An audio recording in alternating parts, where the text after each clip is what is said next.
and welcome back to my channel. I hope you guys are all doing well. Today we're gonna make some lip studies. I've always seen these drawings where the lips just look so glossy and I've always wondered how they did it. But through a closer look, we'll find out if I cracked the code or not. Or maybe it was just the universal thing that everyone already knows and I was just oblivious, but either ways, we're learning something new today. These are the 3 references I chose, which I've all found on Pinterest. I'm gonna show you what I found out through making these studies, and just as a disclaimer, I'm not a professional artist and I'm pretty sure that there are also other ways on how to make lips look glossy and just juicy, but this is just what I found out while I was doing these studies, so please keep that in mind. Alright, so first I did what I always do, which is fill in the base color of the lip. Obviously we're going to use different hues, saturation and brightness, but it's always good to start with the base color.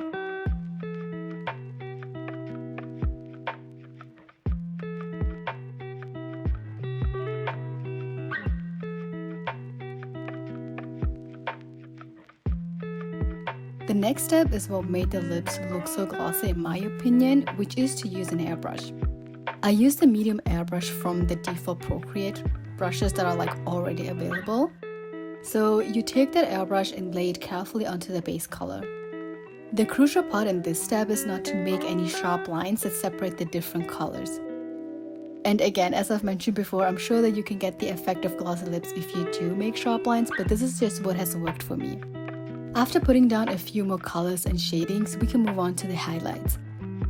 Now, remember how I said that we shouldn't make any harsh lines? Yeah, scratch that tip for the highlights. For the highlights, you want to make sharp lines. The combination of the two is what makes it look so glossy. But again, you can surely make the highlights a little blurry, but the contrast is what made these lips look so shiny and what made them look like there's lip gloss on.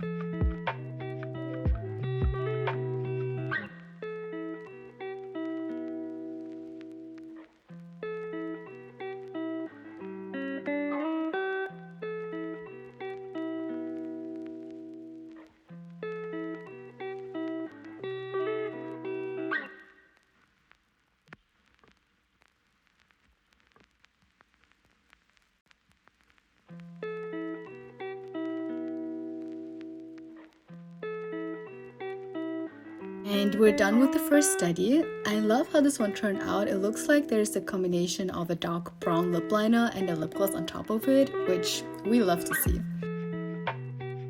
So moving on to the second one, we're going to do the same steps. Laying down the base color, add shadows and other hues without any sharp lines, and then the highlights. The best way to achieve this glossy look is to use something that's close to white or even just a plain white. Another thing I wanted to touch on is the teeth. For these reference pictures, I didn't use only a plain white. Especially for this lip study, here it's a little more obvious than for the other ones since the teeth are in the shadows. But I think it's always good to incorporate a less saturated orange, which you'll see in the last study, or even just a light gray. In general though, if you're not sure how to draw something, always use references. They help you to understand how to use colors and shapes.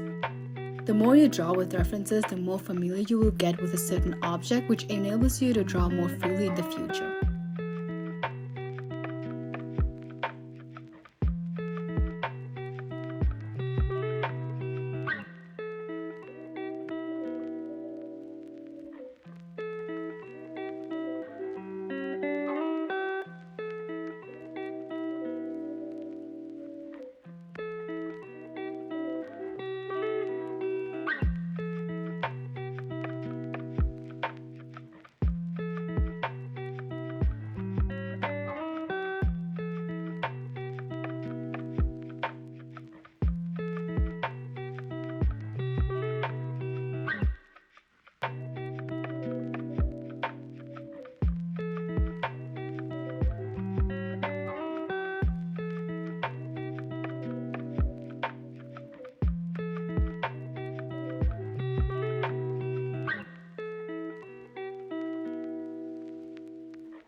And we're done with the second study.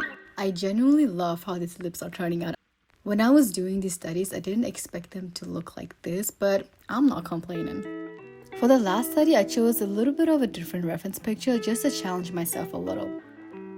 This reference picture includes a cherry, and my goal was to make it look shiny as well without making it look like lip gloss.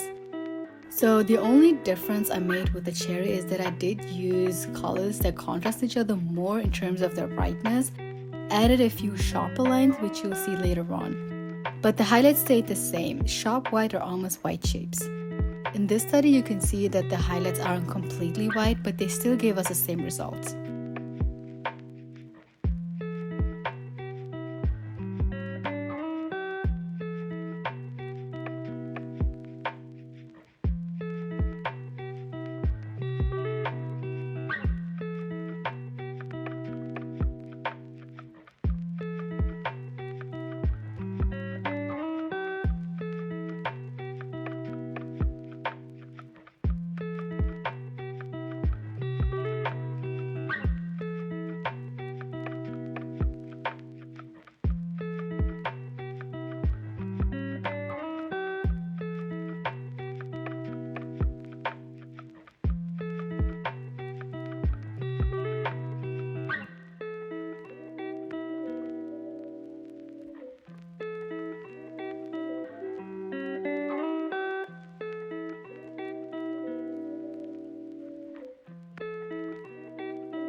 Alright, so these are the studies we ended up with, and I just love how they turned out.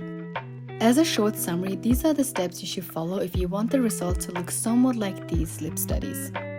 The first step is always just to put down a base color. The second step is to add soft shadows. The third step is to add sharp highlights with a white or like an almost white color. The fourth step is coloring the teeth with hues other than just white. And the last step is to adding final touches and details. I hope this video was able to help you in some way or the other, and I will see you in the next one. Bye!